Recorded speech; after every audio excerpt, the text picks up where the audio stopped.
ज्येष्ठ मास की पूर्णिमा का बड़ा महत्व है।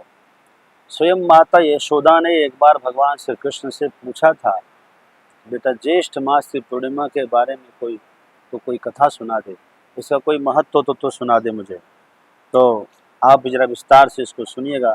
स्कंद पुराण में इसका सुंदर उल्लेख मिलता है कि पूर्णिमा के व्रत का कितना महत्व है। खास करके जिनको संतान नहीं है उनको संतान प्राप्ति का योग बनता है, और जिनके संतान की अल्प आयु है, अक्सर बीमार रहती जिनकी संतान, वो माता यदि व्रत को करती है, पूर्णिमा के व्रत का संकल्प लेती है, तो अवश्य ही उसके पुत्र को दीर्घायु होता है, उनका स्वास्थ्य अच्छा होता है, और जिनको संतान नहीं उनको संतान का योग बनता है।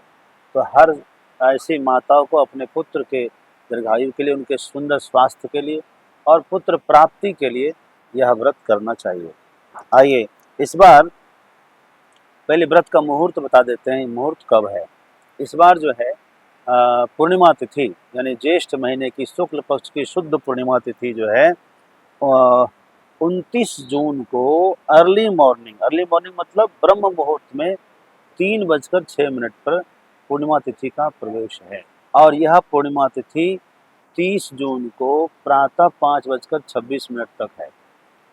इस बार 2 सूर्योदय स्पर्श कर रही है पूर्णिमा तिथि, इसलिए पक्षवर्धनी महापूर्णिमा है, इसका बड़ा महत्व है। अच्छा देखिए, सूर्योदय 29 जून की बात करें तो पूर्णिमा तिथि लग रही ब्रह्म मुहूर्त में ही 3:06 पर, और सूर्योदय जो है सुबह 5:26 पर है। कहीं कहीं 5:25 में है, और पूर्व में जाएंगे तो आपको 5 बजे भी पूर्णिमा सूर्योदय मिल जाएगा। तो सूर्योदय में आप नहीं जाना, चूँकि देशांतर का फर्क रहता है, हर जगह उनको समय लगता है। द्वारिका में सूर्योदय सबसे लेट होता है, सूर्यास्त भी सबसे विलम्ब से होता है।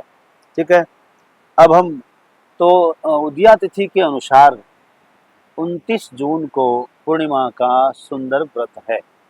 तो सभी को प्रातः स्नान करके, यानी यदि पूर्णिमा का व्रत कर रहे हैं तो 28 जून को रात्रि में ही क्या करें, सोने से पहले ब्रश कर लेना चाहिए। ब्रश करके जल पी करके सोना चाहिए रात में। प्रातः उठ करके स्नान आदि करके निवृत्त होकर के जलदान करके आप जो है व्रत का संकल्प लीजिए। हाथ में जल लेकर भगवान के पास बैठकर श्री विष्णु श्री विष्णु श्री विष्णु हो अमुक गोत्र, हम अपना गोत्र अपना नाम लीजिए, मैं इस व्रत को करने का संकल्प ले रहा हूँ अथवा ले रही हूँ। हे भगवान मेरी रक्षा करना, इस व्रत की रक्षा करना, और लक्ष्मी नारायण को प्रणाम करके उस जल को चरणों में छोड़ देना। ठीक है, जल में आप पुष्प भी रख सकते हैं, कोई दिक्कत नहीं है। इस दिन सूर्यास्त के बाद यानी चंद्रोदय होने के साथ ही आप चंद्रमा की पूजा करेंगे। यानी 29 जून को शाम को देखेंगे तो सूर्यास्त है 7:23 पर, जबकि चंद्रमा का उदय हो रहा है 7:11 पर शाम को।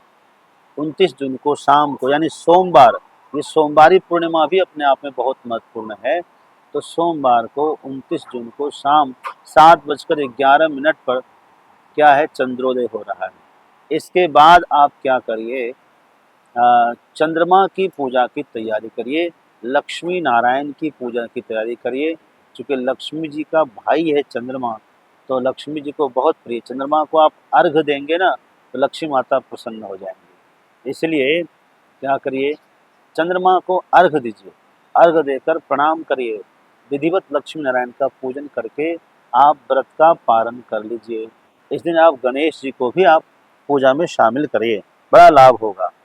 अच्छा आइए, लिखा है ज्येष्ठो मासो महान पुण्य सर्व पाप प्रणाशनः स्नान दान जपैर नित्यम विष्णु लोकम पृच्छति। स्नान करके दान करके अपने गुरु मंत्र का जाप जरूर करिए। गुरु मंत्र जो आपको जहाँ से प्राप्त हुआ हो उसका बैठ करके अनुष्ठान करिए, है ना, रात्रि में जरूर जप करिए। तो और पूर्णिमा को शाम को अर्घ दे करके आप व्रत का पारण कर सकते हैं। लिखा है पूर्णिमायाम तो यद दानम यद जपो यद च तर्पणम तत्सर्वम अक्षयम प्रोक्तम विष्णु प्रीतिकरम परम। पूर्णिमा में जो आप जप कर लेंगे, जो दान कर लेंगे और जो तर्पण कर लेंगे, ये सब जो है अक्षय होगा और भगवान श्री हरि को प्रसन्नता मिलेगी। इससे भगवान को प्रसन्नता मिलेगी। सबसे बड़ी बात, इस दिन सुबह जो स्नान करेंगे कोशिश करिए गंगा जी में स्नान हो, क्योंकि लिखा है गंगा स्नान समम नास्ति पापग्नम भुवनत्रये। गंगा स्नान के समान पाप को नाश करने में कोई भी समर्थ नहीं है। लेकिन सबको गंगा जी प्राप्त नहीं होती है, तो आप इस पूर्णिमा को यदि संभव है तो गंगा जी जाएं, नहीं संभव हो पा रहा है तो गंगा जल अपने स्नानीय जल में मिलाकर स्नान करें। यह भी यदि संभव नहीं है, कहीं देश विदेश दूर में है, तो आप अपने स्नानीय जल जो बाल्टी में जल लेकर के उसको हाथ घुमाते हुए हर हर गंगे 5 बार बोलिए, फिर उसी से स्नान कर लीजिए। यह भी संभव है। अच्छा, अब आइए, लिखा है नारायण परो धर्मो नारायणम परम तपः ना श्री। इस दिन क्या करना है कि समस्त धर्म भगवान श्री हरि को आश्रित करता है, तो श्री हरि की उपासना कैसे करें, नारायण की उपासना कैसे करें।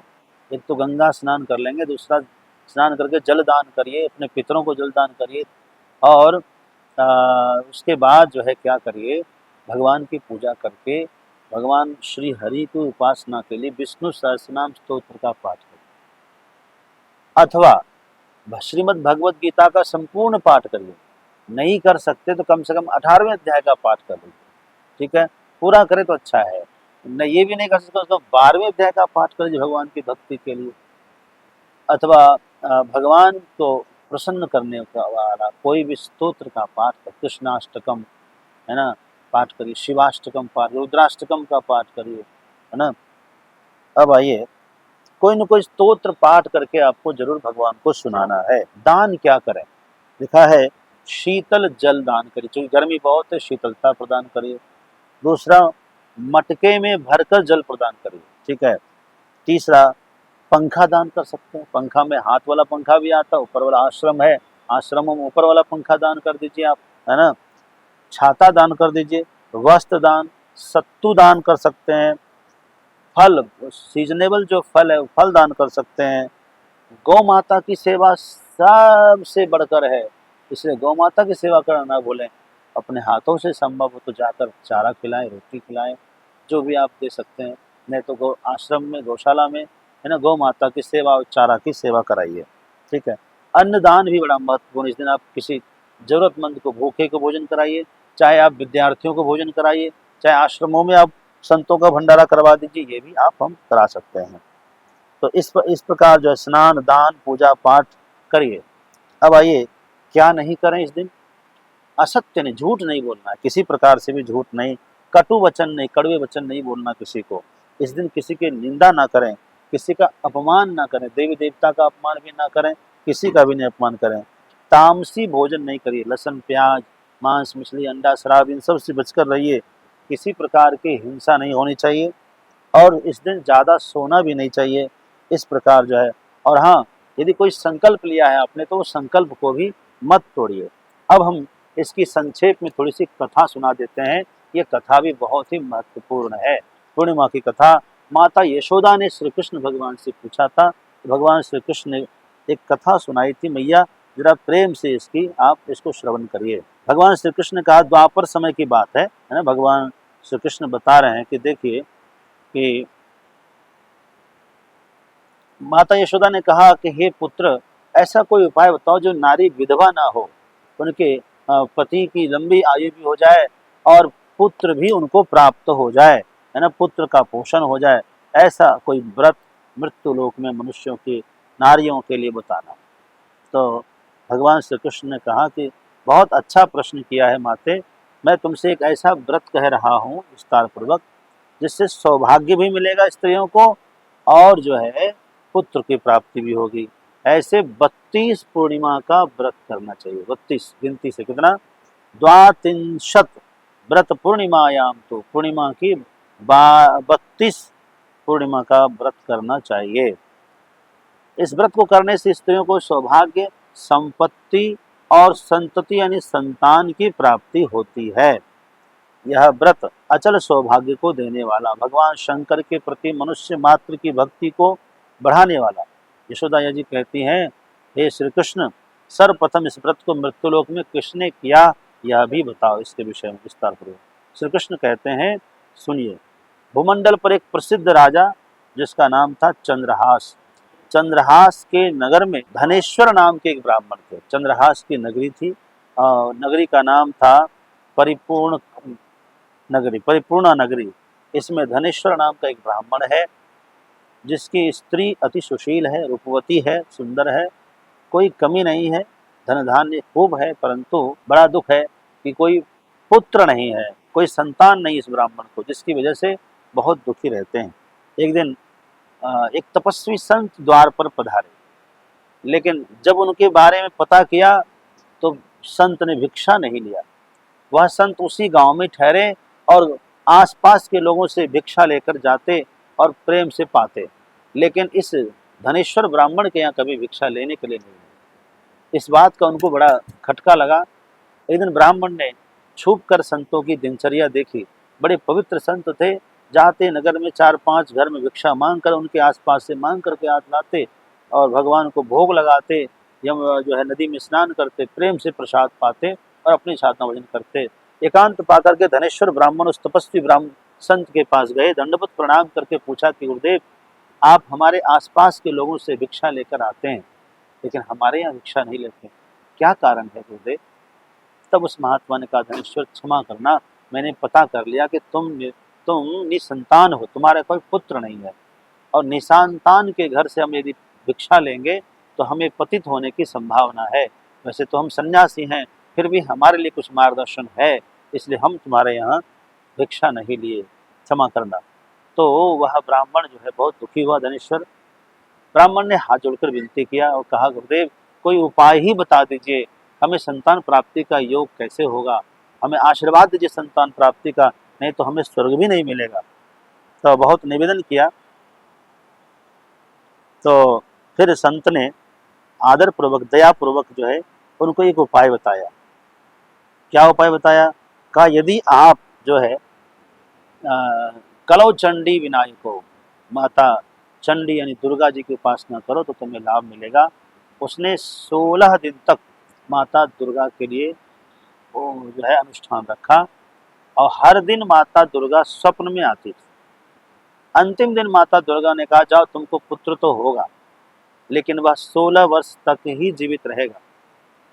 इससे अधिक यदि तुम्हें संतान को जीवित रखना है तो तुम्हें 32 पूर्णिमा का व्रत करना होगा। फिलहाल तो माँ ने कहा कि 16 वर्ष तक जीवित रहेगा, तुम्हें पुत्र होगा, और माँ ने कहा कि सुबह सवेरे तुम उठोगे तो तुम्हारे घर के बाहर जो वृक्षदार फल है उसमें से एक फल अपनी पत्नी को खिला देना, वो गर्भवती हो जाएगी। वो उठा, वृक्ष पर चढ़ नहीं पा रहा था क्योंकि व्रत कर चुका था 16 दिन तक, तो बहुत दुखी हुआ, मुझे तोड़ना है, माँ ने आदेश दिया है। तब उसने भगवान गणेश को वंदन किया। गणेश जी कृपा से वह फल तोड़ सका। फल ले जाकर पत्नी को खिलाता है, पत्नी फल खा करके गर्भवती होती है। समय पर उनको सुंदर संतान मिलती है, अच्छा पुत्र हुआ और सुंदर पुत्र हो गया। धनेश्वर ब्राह्मण बड़ा खुश हुआ और सबको बुलाकर उन्हें क्या किया, खूब दान दिया, उत्सव मनाया। पुत्रोत्सव किसी को भी अच्छी तरह से ही मनाना चाहिए, क्योंकि भगवान के आशीर्वाद से ही होता है। पुत्र का नाम रखा देवीदास, पुत्र का नाम रखा देवीदास। अब देवीदास जब 15 वर्ष का हो गया तब चिंता हो गई धनेश्वर ब्राह्मण को, उनकी पत्नी को, कि मेरा पुत्र अब मेरे आंखों ही मर जाएगा तो हमसे ये बर्दाश्त नहीं होगा, सहन नहीं होगा। तो उन्होंने अपने साले यानी देवीदास के मामा को बुलाकर वो देवीदास को उनके हाथों भेज दिया, तुम जाओ काशी में, तुम लोग रहना, है ना। संयोग से धनेश्वर ब्राह्मण के साले साहब यानी जो देवीदास के मामा थे वो काशी में रहते थे, जाओ काशी में रहना, 1 वर्ष के बाद आना, भेज दिया। और इधर धनेश्वर की पत्नी 32 पूर्णिमा का व्रत करने लगती है। इधर रास्ते में कहीं विश्राम करते हैं मामा भांजे दोनों, एक धर्मशाला में रुके। उसी धर्मशाला में एक विवाह का आयोजन था, तो वर पक्ष वधु पक्ष दोनों आए हुए थे, गाजे बाजे बारात सब अच्छा था, लेकिन अचानक जो दुल्हा था वो बीमार पड़ गया। बीमार मतलब कुछ गहरी बीमारी का वो शिकार हो गया, जिसकी वजह से सब कुछ खतरे में पड़ गया। अब जो लड़के का पिता था उसने एक सोचा उपाय, क्यों ना हम किसी दूसरे को बिठाकर कुछ विवाह की रस्में कर लेते हैं, तब तक पुत्र स्वस्थ हो जाएंगे तो हम वापस जो है उनको कर लेंगे। तो वहीं देखा कि यह जो बालक है देवीदास, ये तो हमारे पुत्र जैसा ही दिख रहा, क्यों ना हम इसको बिठा देते मंडप पर। उसके मामा से बात किया, उसके मामा ने कहा ठीक है, विवाह में जो कुछ आभूषण गहने चढ़ेंगे वो सब हमको देना होगा। कहा ठीक है, हम दे देंगे। और उसको देवीदास को मंडप में बिठा लिया, विवाह की सारी रस्में हो गई। एकांत में जब ये वो कन्या और देवीदास गए तो आपस में बातचीत हुई। तो इसने कहा कि मैं तो केवल 2 घंटे 3 घंटे के लिए ही आपके साथ हूँ, मैं काशी जा रहा हूँ, आपका पति कोई और है। उस कन्या ने कहा नहीं नहीं, मेरा आपके साथ विवाह हुआ है, आपके साथ फेरे पड़े हैं, तो मैंने आपको ही पति माना है, आप ही मेरे पति रहेंगे चाहे कुछ भी हो जाए। अब तो बहुत दिक्कत थी। उसने तब अपना बताया कि देखो मैं अल्पायु हूँ, कुछ ही दिनों में मेरी मृत्यु हो जाने वाली है, और यदि मैं बच गया तब तो हम मिलेंगे, नहीं बचा तो आप दूसरे से विवाह कर लेना, मेरा इंतजार नहीं करना। उन्होंने एक कहा कि उनको कोई पुष्प दिया भेंट करके, ये पुष्प जो है ये पेड़ का पौधा है, फूल का पौधा दिया, का इसकी सेवा करना, यदि यह पौधा खिला रहा, पुष्प खिला रहा तो हम वापस मिलेंगे, यदि यह मुरझा जाएगा तो समझ लेना कि मैं जिंदा नहीं हूँ। तो उसने कन्या ने उस पौधे की सेवा की, सत्कार किया। ये मामा भांजे काशी आए, और काशी में यह जब समय 16वां वर्ष पूरा हो गया तो एक दिन यह मूर्छित हो गया। तो इसको मारने के लिए जो है वहाँ से यमदूत आए। तब तक जो है यमदूत और यमराज ने इनको मूर्छित तो किया था, लेकिन तब तक माता पार्वती ने शिवजी से कहा कि इसकी माता ने 32 पूर्णिमा के व्रत पूरे कर लिए हैं, इसलिए हे प्राणनाथ इसको जीवन दान दिया जाए। माता के आग्रह पर शिवजी ने उस बालक को जीवित कर दिया। काशी विश्वनाथ की कृपा हो गई। बालक जब जीवित हुआ तो इधर कन्या जो है इंतजार में थी, उसने देखा कि पुष्प तो हरा भरा है तिथि के अनुसार, इसका मतलब मेरा पति जीवित हो गया है। अब मामा और भांजे मिलजुल कर भगवान विश्वनाथ को प्रणाम कर गंगा स्नान करके वापस लौटे घर की तरफ। तो रास्ते में कन्या के पिताजी खोजने लगे कहाँ है। मुलाकात हो गई तो कन्या को साथ में लेकर मामा के साथ में जो है देवीदास अपने घर आए और माता पिता को प्रणाम किया। पूरा परिवार हर्षित हो गया, प्रसन्न हो गया। कहने का तात्पर्य है इस पूर्णिमा के व्रत से जो है निसंतान को संतान की प्राप्ति, सौभाग्य की प्राप्ति, सुख की प्राप्ति। इसलिए हर व्यक्ति को पूर्णिमा का व्रत करना चाहिए, स्त्री हो पुरुष हो, है ना, जो नारी हो, कोई भी हो इसको कर सकता है। बहुत बहुत शुक्रिया।